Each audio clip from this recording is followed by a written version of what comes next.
Alright folks, welcome back to Duty's Daggers. We're doing a knife review today on the McNees Mac 2 in Jig Titanium and MagnaCut blade steel.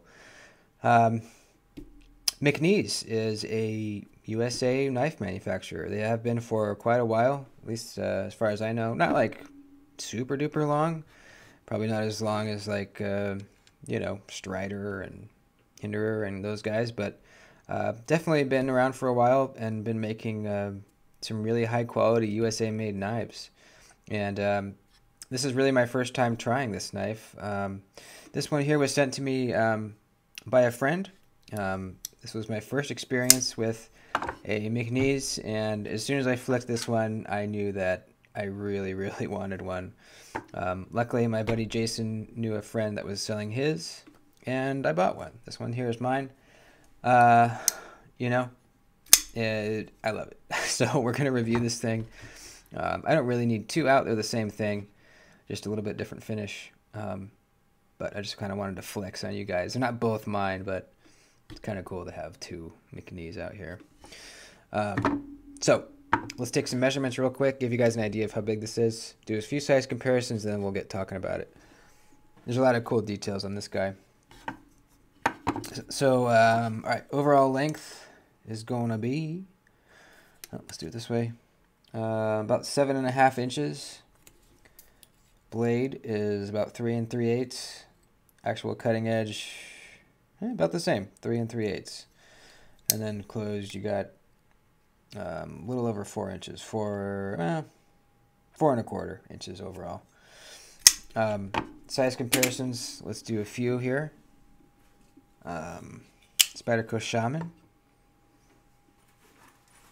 We'll do PM2.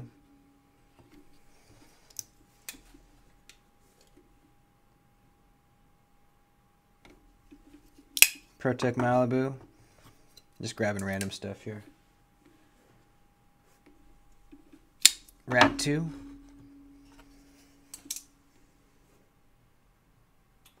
Let's do, Mini Beluga. And one more. Hinderer XM18. So it's a full-size knife, but not huge. I think it's a really, really good size. Really good EDC size, really good work knife size. All around great size. Let's talk about the blade really quick because we're going to measure behind the edge here. This is in MagnaCut, and it's heat treated very well. It's been tested and shown that they do a really good job. They're in optimal HRC range. And after using this thing for a while, I can confirm, yes, it seems to be really good. Now, the way this thing is ground, it's a drop point with a fair amount of belly here, fair amount of straight edge, and then kind of aggressive, quick belly up to the drop-down tip. Now, if you look at the tip, it is quite thick up there. Really, really thick. Just looking at it, you might think this thing doesn't slice great, but let me tell you, back here, it's like, we're going to measure it in a second, it's like 8 thousandths. Really, really thin back here. And then it gradually gets thicker. Right around here, it kind of quickly gets thicker up to like 27 thousandths up at the tip. So that's really cool because this is a very, very tough knife, but also slicey. It also slices. And that's something we don't always see with these kind of bigger bruiser work knives, is they're just thick all around. This one's thick in the right places. You're not going to break a tip off back here. There's nothing to break back here, so it can be thin. Up at the tip, it is possible to break a tip, so they've made that really beefy. I do not see this tip breaking off within any normal circumstances, even a little bit of prying, I don't think. I mean, that is really, really, really thick. Now, you might say, all right, Bill, that's great for slicing. What about utility cutting, where you're kind of doing this kind of dragging down on a surface? And yeah, this is not the best knife for that, mainly because, you have to kind of raise up your wrist all the way up here to get to the tip. But once you're up there, it actually cuts pretty good. And you can almost kind of do utility cuts with this portion of the belly right here. If it's like cardboard and stuff, it actually works pretty good. And then if you're doing kind of like a rolling chop cut where you start with the tip and then rock back like almost a food prep style, it feels thick at the tip, but as soon as you start rocking back and as soon as you get to about right here, it just chunk, just pops it because you're starting to get really thin right in here already. So I really like the blade grind. You know, I'm a guy that carries two knives almost always, and so I carry a locking knife and a slip joint. If I'm carrying this knife, I'm always carrying like a Warncliffe or a sheep's foot slip joint. So when I do need to do some precise utility cutting that's not this knife's specialty, I break out my slip joint and do it with that. So that's yeah, that's the blade. Now let's measure it. Let's do the blade stock thickness first, which is on the thick side, but not like crazy thick. 151 thousandths. And then we'll take a couple measurements. We'll start back here. 9 thousandths. Move up a bit. Still 9 thousandths. Little wider here at 12 thousandths. Up here we start getting thick at 16 thousandths. Little ways back from the very tip, we're at 19 thousandths. And then at the very tip, we're at 29 thousandths. So you can see it stays, I mean, 16 thousandths is still really thin. It's nice and thin for a pocket knife. Up until like right here. And then from here up, it's like, bam, from like 16 all the way to 29 thousandths. That's cool, man. I like that. I like that a lot. So let's talk about the knife. Knife's construction. Full titanium. All of their knives, I think, are full titanium. I don't think they do any like micarta show sides or G10 show sides. I think they're all full titanium. There's just different texturing and milling options on the handles. This one is the jigged titanium, and oh boy, it is beautiful. This is the best jigging I've seen done on titanium. And I'm going to show you a few examples of some other jigging on titanium, which is really nice. I love all jigging on titanium, but this in particular is nice, really nice, and I'm going to show you why right now. So let me get on a few examples here. We got a Jack Wolf, some jigging on a Jack Wolf Vampire here. Let's see, we got, let me see.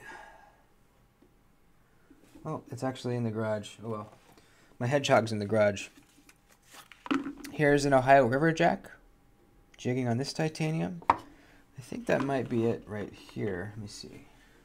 What else do I have? And I have another Jack Wolf.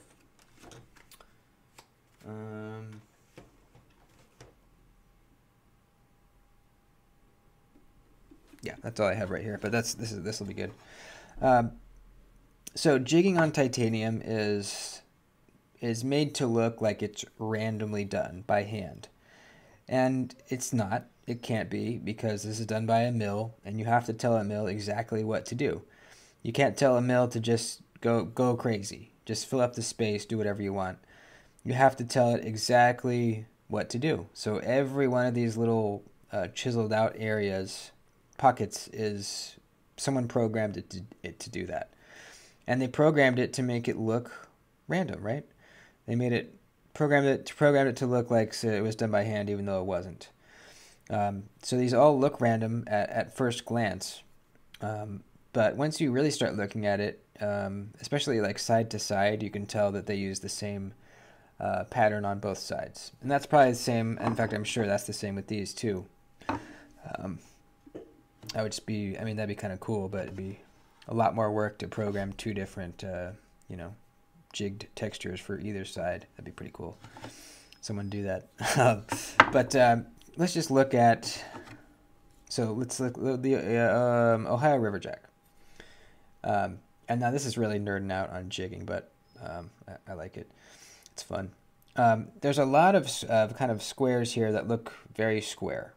And then you can see there's scattered around some like more triangular ones, you know, some more oddly shaped ones, but there's a lot of triangles. See, like there's a pretty much a whole row of rectangle ones here, and then up through here, more rectangles, a big row of rectangles up here. So at a quick glance, it looks awesome, but if you're sitting staring at this thing like I am, you can tell. A Jack Wolf knife is a little more random, but you know, as we see, we have a row of rectangular bits with pointy ends, all right here. Same up here. And then if you just kind of look around, it seems like a lot of these spaces are exactly the same, maybe rotated from the others, but it's relatively uniform. Now let's look at the McNees. This is seemingly very random, and whoever programmed this made it really look like it was done by hand. Look at the jigging around the lanyard hole. See how it looks like someone came in with a chisel and kind of scooped away from the lanyard hole? It looks like they were kind of scooping these little ridges away from the lanyard hole. Around the screw holes too. And if you look at like the edges up here, they're just all different. You've got some large, some small. That's the other thing, is the size of all these are relatively the same, different shapes, but around the same size. There's huge ones, there's tiny ones. I just really like that spot around the lanyard hole. That looks so cool. You know, both sides, you can tell. It looks so good, man. It looks really, really good. Now the difference in finish here, these were originally the same handles, but the previous owner of this just hit it with some Scotch-Brite to kind of shine it up a little bit. But these are the same. And I think both look really nice. This one's just a little bit darker. So yeah, the jigging is excellent. Really, really excellent. It's a frame lock, obviously. Pocket clip is actually really like it. When I bought this knife, it came with a deep carry clip, aftermarket, and I liked it. You know, it was nice to have the knife deep in my pocket, but I actually kind of liked this one better. This stock one sits closer to the scale. The deep carry one sat like way out here. So it's more comfortable in hand with this stock clip. It really doesn't cause a hot spot at all. It goes in and out of my pants perfectly. I just think it really fits with the knife very well. So I put the stock one back on. I might switch it up here. But for now, I'm really digging the stock clip. Lanyard hole, it's there. It's all the way through. You know what? We forgot to weigh this thing.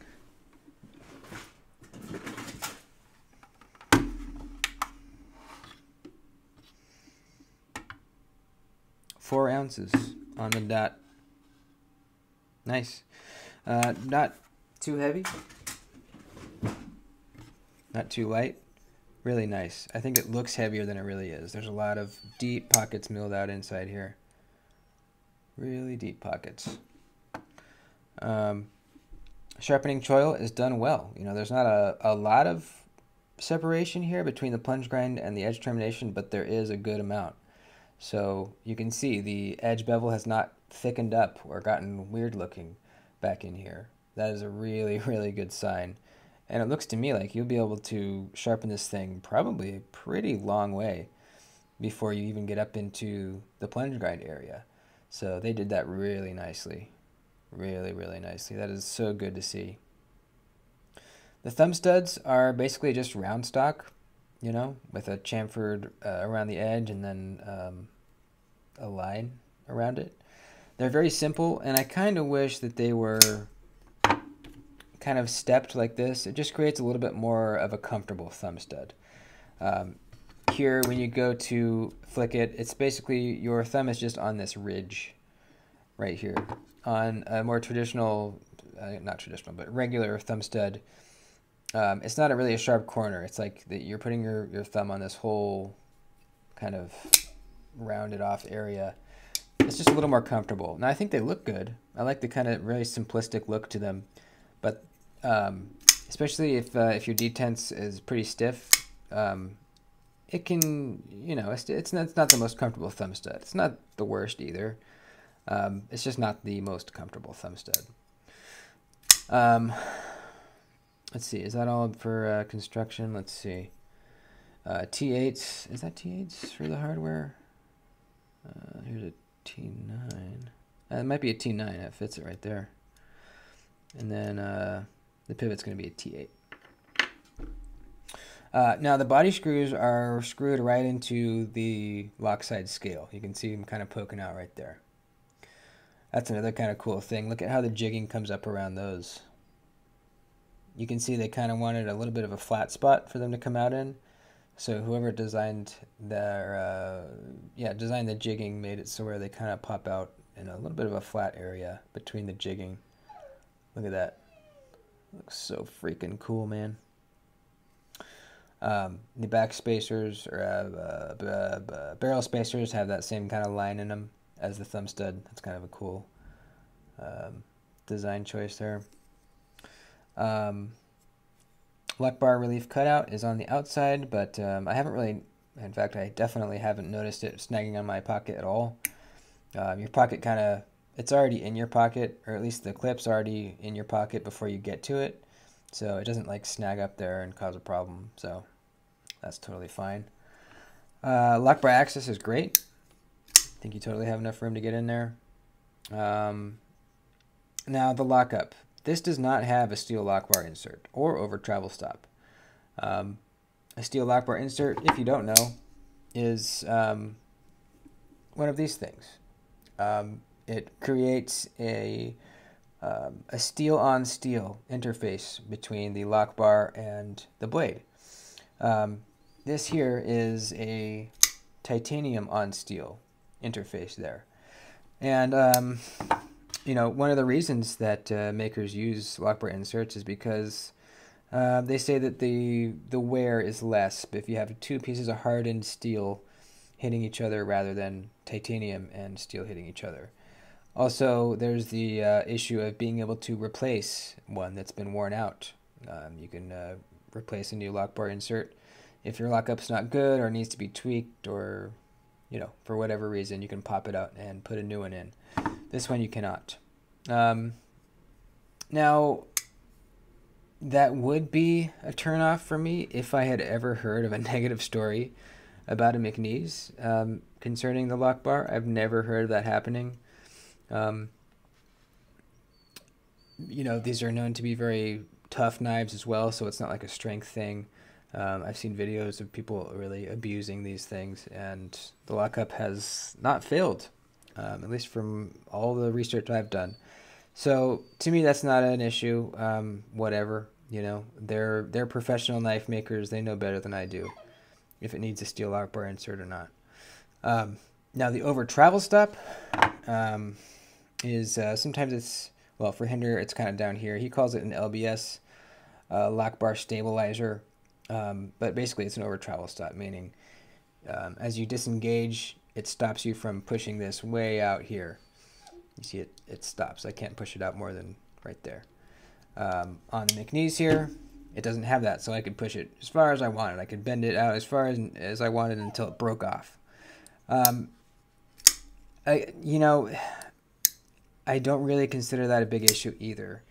I can't think of a scenario where you would push this over and accidentally push it too far. I can't think of a scenario where that could happen. So for me, it's not an issue. If it is for you, then maybe this isn't the knife for you. Maybe your job is I don't know, you're a firefighter and you're wearing big gloves, and in the heat of the moment trying to put away your knife, you might accidentally push it too hard. I don't know. For me, it's not an issue. So that's kind of the construction of the thing. Again, we have, well, not again. Back to the blade really quick. I love the swedge up here. Thins it out nicely. I love the American flag, USA. I think the billboarding looks nice. It's minimal. It's kind of not super contrasty with the blade. It's kind of faded. So it's not like, doesn't really catch your eye. I like it. I like having the American flag. It's a nice reminder of a knife that's made here in the U.S. Now, speaking of U.S. made, their bearings and hardware is still made overseas somewhere. They're completely transparent about that, and they are working to get that in-house. So let's talk about the action. This is, it's got great action. It just does. This freaking thing just pops right out, and look at how fall shut it is. Unbelievable. Maybe the most like free swinging blade that I've ever experienced. Maybe, what's the better way to say that? The most easily fall shutting blade I've ever experienced. I don't know. You know what I mean? It's insane. It's like there's just no resistance whatsoever. It's really good. It's really good. Now the lock bar is a little bit sensitive. If you accidentally are putting too much pressure on that, it can be a little harder to flick. But just play with the knife for a couple days and you'll get it to where you don't even think about it anymore. You just don't really grip it like where you're pushing right on there. Now on the smaller version of it, the 3-inch. This is the 3.5-inch. The 3-inch version, I noticed it was a little bit harder to make sure you weren't putting pressure on this. I more than a few times would go to flick it and then just like wrench my finger on the thumb stud because it was not popping open. It's not a problem on this one. Just a little tweak of how you hold it and you're fine. I have spine whacked this in my cut test video. It's completely solid. One thing I do want to mention is the stop pin is surprisingly thin stock. For such a beefy knife, I would have kind of expected that to be a bit of a beefier stop pin. Now again, I'm not a knife maker, so I don't know if that's really an issue, but if we look at a Hinderer stop pin versus the McNees, it is much bigger. In fact, most stop pins in general are just bigger. Let's look at some, let's see. It's the Padre, that's an internal. Let's see. Chavez, is that an internal as well? Oh, it's down in there, but you can kind of see it. Definitely thicker. How about a Rosie? It's on the thinner side, but it's definitely thicker than the McNees. So, again, I'm not a knife maker, so I don't know. That could be perfectly fine. Also, I've never heard of that being a problem with McNees, ever. So, again, these are some issues that I wouldn't even call them issues, but they're things that I've heard people discuss as being possible issues. That is the lack of the lock bar insert, the lack of the over travel stop, and the pretty thin stop pin. These are all things I've heard people talk about, but have also never heard of anything going wrong with them. So, yeah, whatever. I don't care. Until something happens to me or somebody I hear about, to me it's not an issue. I love this knife. I really, really, really like this knife. It's got a very kind of simple, industrial sort of badass feel to it. It just really feels like a knife you want to put to work. This is not a knife that I look at and feel like I want to baby it, and keep it perfectly safe and scratch free. No, I want to use this thing. I want to get it all scratched up and nicked up and just, this is a knife that's just begging to be put to work. Simple as that. It's begging to be put to work. And I plan to do that. This is not a safe queen. I'm going to be absolutely carrying and using this baby. I can't wait. Yeah, I freaking love it. I highly recommend McNees to anybody. They can be hard to get, but there are drops like pretty regularly. I think the base price for like a regular plain Jane with no texture on the titanium is going to be somewhere around like 550, or no, maybe is it 4? I think the base might be 5. I think 500 around there. So it's not like insanely expensive. It's not. I mean, it's pretty expensive, but I think most people, if they just set aside some money and save up for a bit, they'll be able to get one. And I really recommend it. So that's it, folks. Please like the video and leave me a comment. Let me know what you think. And that's it. I'll see you next time.